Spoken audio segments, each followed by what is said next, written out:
Mengikuti misa online merupakan sebuah fenomena baru yang terjadi pada masa pandemi ini. Secara khusus bagi kita yang belum bisa mengikuti perayaan Ekaristi secara tatap muka di gereja. Tak heran jika pertanyaan-pertanyaan baru seputar misa online kemudian bermunculan, seperti sah atau tidak mengikuti perayaan misa online. Apakah mengikuti perayaan misa online harus tepat saat live stream? Apakah boleh mengikuti tayangan tunda atau tayangan ulang? Mari kita simak jawabannya dalam katekese Katolik kali ini. Shalom damai sejahtera bagi kita semua dan berjumpa lagi dengan saya Romo Bayu OP dalam program kita, program Katekese Katolik, sebuah program yang didesain untuk kita semua untuk mendalami iman Katolik. Sebelum kita lanjutkan, jangan lupa untuk subscribe channel YouTube ini untuk mendapatkan katekese-katekese yang lain. Oke, untuk menjawab banyak pertanyaan seputar mengikuti misa online, kita perlu kembali mengetahui ajaran dasar Gereja Katolik tentang perayaan Ekaristi itu sendiri.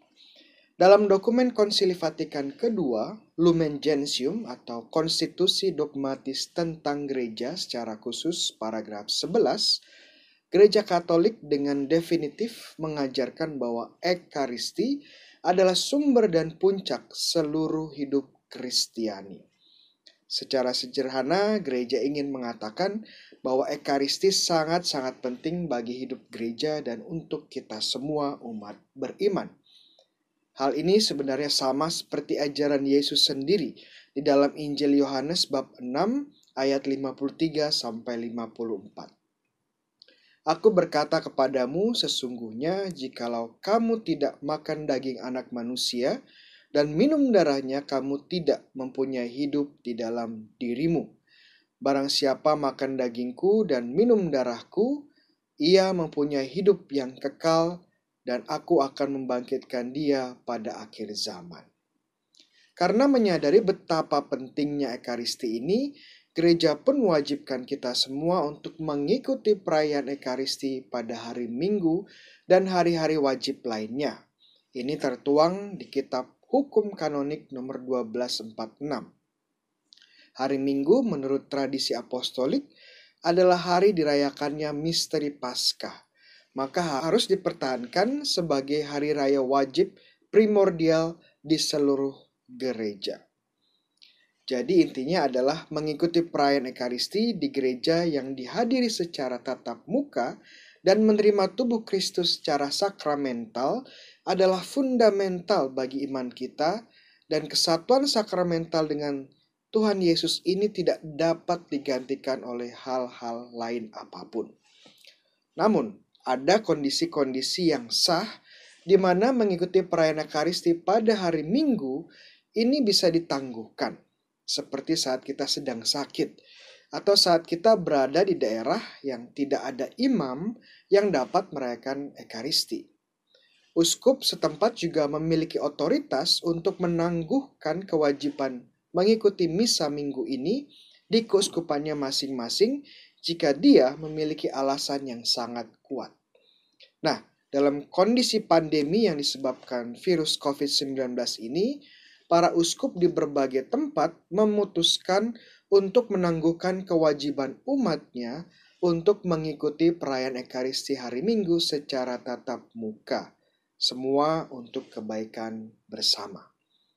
Namun di sisi lain, walaupun kewajiban kita untuk mengikuti perayaan Ekaristi pada hari Minggu ini ditangguhkan di masa pandemi, kita sangat-sangat diajak dan disarankan untuk terus melakukan berbagai bentuk olah rohani di rumah kita masing-masing. Ini sesuai dengan ajakan gereja sendiri.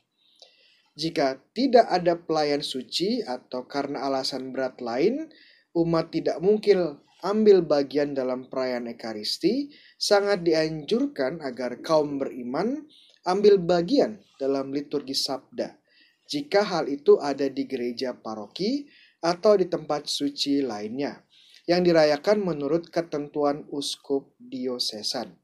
atau hendaknya secara perorangan atau di dalam keluarga, atau jika mungkin beberapa keluarga bersama, meluangkan waktu untuk berdoa selama waktu yang pantas.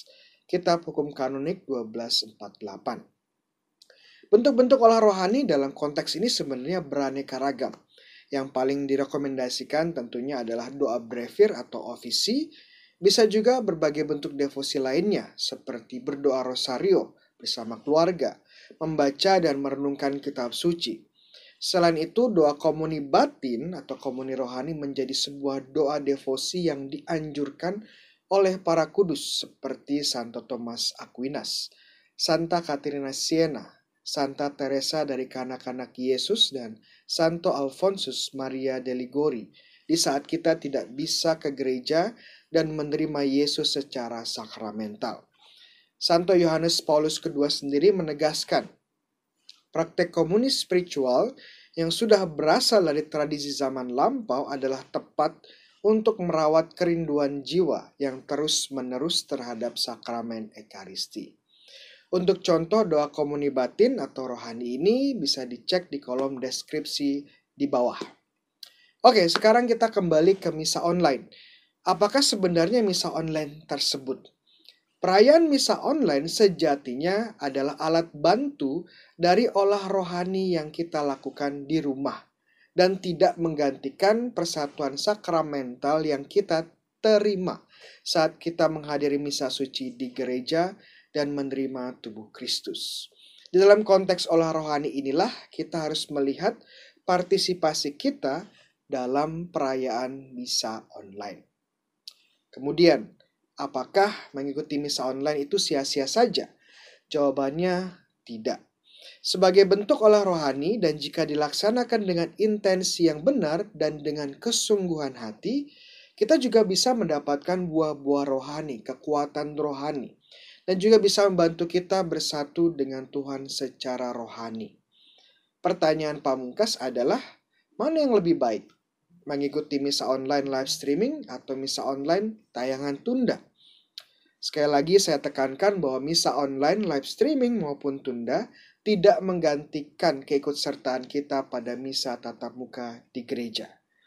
Untuk jawabannya, saya sampaikan ini masih opini teologis pribadi saya, bahwa mengikuti misa live streaming memberikan buah rohani lebih daripada mengikuti tayangan tunda. Kenapa? Karena mengikuti misa live streaming setidaknya menunjukkan bahwa kita memiliki hasrat bersatu dengan perayaan Ekaristi yang sungguh sedang berlangsung di tempat yang lain. Dan juga menunjukkan bahwa kita mengusahakan untuk meluangkan waktu pada jam-jam yang telah ditentukan. Namun bagi mereka yang karena satu hal dan yang lain terpaksa tidak bisa mengikuti perayaan misa online live streaming dan kemudian mengikuti tayangan tunda, nah jika ini dilakukan dengan kusuk dan penuh kesungguhan hati, tentu juga akan membantu kita mendapatkan kekuatan dan buah-buah rohani. Semuanya tentu sebagai bentuk olah rohani, peran kita dan kesungguhan hati kita sangat mendasar. Sebagai contoh, jika kita mengikuti perayaan misa online live streaming, tetapi kemudian kita sibuk dengan bermain HP, atau perhatian kita tertuju kepada hal-hal lain, tentu hal ini dapat membuat olah rohani kita sia-sia dan tidak mendapatkan manfaat rohaninya.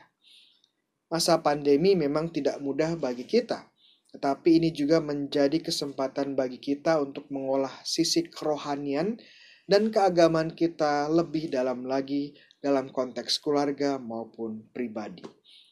Akhir kata, jika teman-teman sudah merasa mampu untuk mengikuti misa secara tatap muka di gereja dan berkesempatan untuk datang ke gereja, mari kita kembali ke gereja dan menyambut tubuh Kristus dengan layak.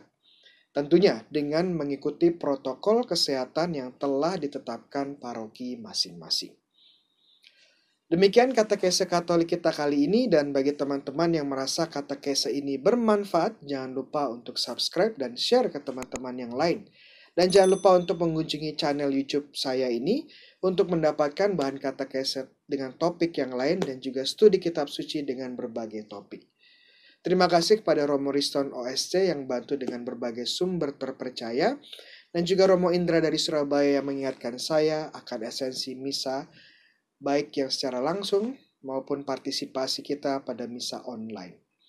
Tuhan sertamu, kita semua diberkati, dilindungi, dibimbing oleh Allah yang Maha Kuasa, Bapa, Putra, dan Roh Kudus. Amin.